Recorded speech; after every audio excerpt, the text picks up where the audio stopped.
On the other side of the world, there is a country called Happy Land, where the trees are 100 feet tall, and where the sun shines hotter than here. And, as you might very well expect, everybody who lives in Happy Land is as happy as the day is long. Wherever you go, you see smiling faces all around. It's such a happy place that even the flowers seem to smile in Happy Land. And as well as all the people being happy, all the animals in Happy Land are happy as well. If you've never seen a mouse smile, or a cat, or a dog, or even a worm, you go to Happy Land. Now, this story is about somebody who lives there, and who happens to be called Mr. Happy. Mr. Happy is fat, and round, and happy. He lives in a small cottage beside a lake at the foot of a mountain and close to a wood. One day, while Mr. Happy was out walking through the tall trees in those woods near his home, he came across something which was really rather extraordinary. There, in the trunk of one of the very tall trees, was a door. Not a very large door, but nevertheless, a door. A small, narrow, yellow door. I wonder who lives here, thought Mr. Happy to himself.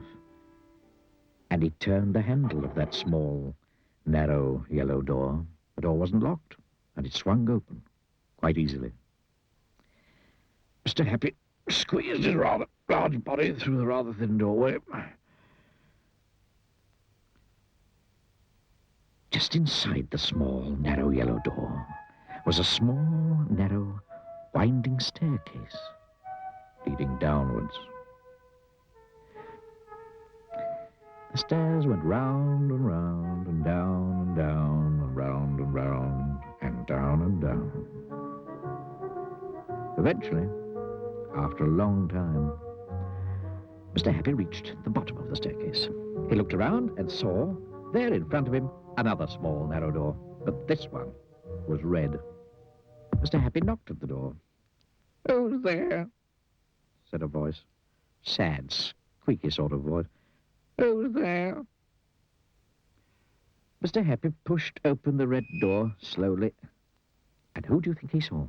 There, sitting on a stool, was somebody who looked exactly like Mr. Happy, except that he didn't look happy at all. In fact, he looked downright miserable. "Hello, Mr. Happy." "I'm Mr. Happy." "Oh, how are you indeed?" sniffed the person who looked like Mr. Happy but wasn't. "Well, my name's Mr. Miserable, and I'm the most miserable person in the world." "Why are you so miserable?" asked Mr. Happy. "Because I am," replied Mr. Miserable. "How would you like to be happy, like me?" asked Mr. Happy. "I'd give anything to be happy," said Mr. Miserable.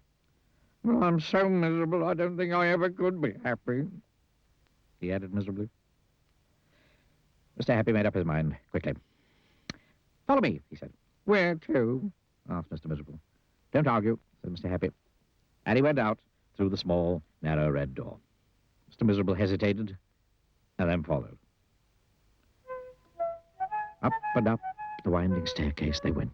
Up and round and round and up and round and round and up until they came out through the yellow door and into the wood. "Follow me," said Mr. Happy again, and they both set off through the wood back to Mr. Happy's cottage. Mr. Miserable stayed in Mr. Happy's cottage for quite some time. And during that time, the most remarkable thing happened. Because he was living in Happy Land, Mr. Miserable, ever so slowly, stopped being miserable. The corners of his mouth stopped turning down, and ever so slowly started turning up. And eventually, Mr. Miserable did something that he'd never done in the whole of his life. He smiled. And then he chuckled, which turned into a giggle, which became a laugh. A big, booming, hearty, huge, giant, large, enormous laugh. And Mr. Happy was so surprised that he started to laugh as well. Both of them laughed and laughed. They laughed.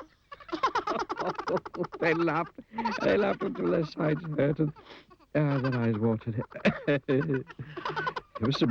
Miserable laughed and laughed and laughed. And Mr. Happy laughed and laughed and laughed. And because they were laughing so much, everybody who saw them started laughing as well.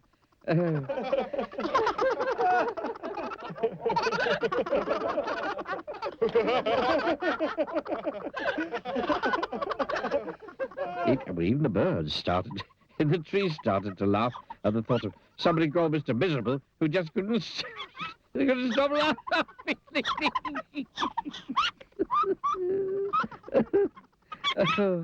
That really is the end of the story. Except to say that if ever you feel as miserable as Mr. Miserable, well, you know exactly what to do, don't you? Just turn the corners of your mouth up. Go on. Try it.